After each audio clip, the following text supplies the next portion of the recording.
Fala, galerinha, beleza? Aqui é o professor Leonardo Nascimento e eu quero falar um pouco para vocês hoje. Quero conversar com vocês um pouco hoje sobre como vocês organizam, né? Como vocês organizam na cabeça de vocês, como vocês fazem no consultório de vocês para organizar a sua anamnese. Então, se você quiser saber mais sobre a anamnese, continua nesse vídeo aqui que eu vou te explicar um passo a passo com a melhor forma de você fazer uma boa anamnese. Agora, antes de eu continuar aqui, que eu vou pedir para você fazer, se inscreve no canal, ativa as notificações e coloca nos comentários, curte o vídeo lá, dá o joinha, ativa as notificações, compartilha esse vídeo, me ajuda o canal a crescer para a gente levar informação para mais fisioterapeutas, informações de qualidade para a gente melhorar a nossa profissão. Então, presta atenção no que eu vou te falar. Quando você for fazer uma anamnese, eu vou falar para você primeiro passo que você tem que fazer. Na anamnese, a primeira coisa que você tem que fazer é você descobrir qual é a queixa principal do paciente. Então, o que levou aquele paciente até o seu consultório? Então, se foi uma dor lombar, se foi uma dor cervical, se foi uma dor no ombro, se foi uma dor no joelho, se foi um entorse de tornozelo, se foi uma tendinite do cotovelo, se foi uma síndrome do túnel do carpo. Então, qual é a queixa principal? E prestem atenção uma coisa, a partir do momento que o seu paciente fala que tem uma queixa principal, a gente vai abrir duas caixinhas. A primeira caixinha que a gente vai abrir é a caixinha da dor. E a segunda caixinha que a gente vai abrir é a caixinha da incapacidade. Então a pergunta que eu te faço é, depois que você descobriu a queixa principal, o seu paciente tem essa dor lombar e ele tem mais dor lombar ou ele tem mais incapacidade lombar? Porque a gente tem pacientes com dor lombar que tem alta dor e pouca incapacidade. Eu tenho pacientes com dor lombar que tem pouca dor e muita incapacidade. E eu tenho pacientes com dor lombar que tem muita dor e muita incapacidade. Então, para isso, o que você precisa fazer?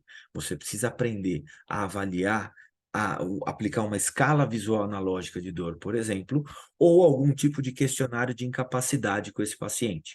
Então, você avaliando na queixa principal a dor desse paciente e a incapacidade, você já tem muitos parâmetros para continuar a sua avaliação.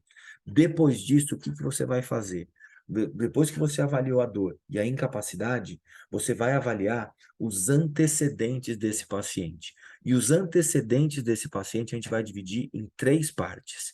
A primeira parte dos antecedentes são os antecedentes físicos desse paciente. Então, histórico de fratura, cirurgias, traumas, imobilizações, acidentes. Então, tudo isso está no histórico físico desse paciente.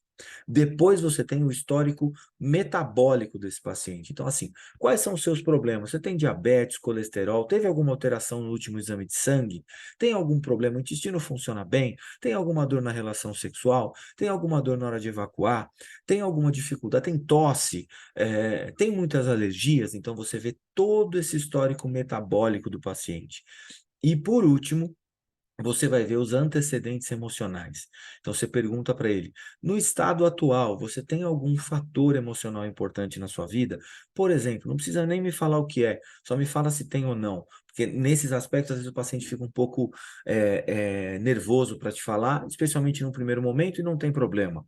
Você só precisa saber se tem ou não, para levar em consideração os aspectos biopsicossociais nesse momento. Então, por exemplo, tem algum parente doente? Você está passando por algum tipo de estresse importante? Tem algum tipo de pressão familiar ou no seu trabalho? Está com falta de dinheiro? Tem algum problema que está afetando a sua parte emocional? E aí o que acontece? Percebe o que você tem até esse momento? Até esse momento você tem uma queixa principal, você tem uma avaliação de intensidade de dor, uma avaliação de um grau de incapacidade através de um questionário, e você tem os antecedentes físicos, antecedentes metabólicos e antecedentes emocionais do seu paciente.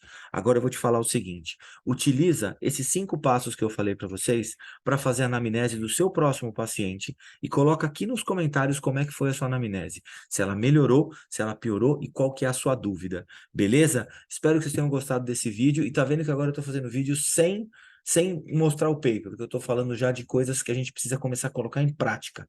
Então agora você vai colocar em prática isso que eu tô falando e vai colocar aqui nos comentários. Valeu? Um beijo e até a próxima.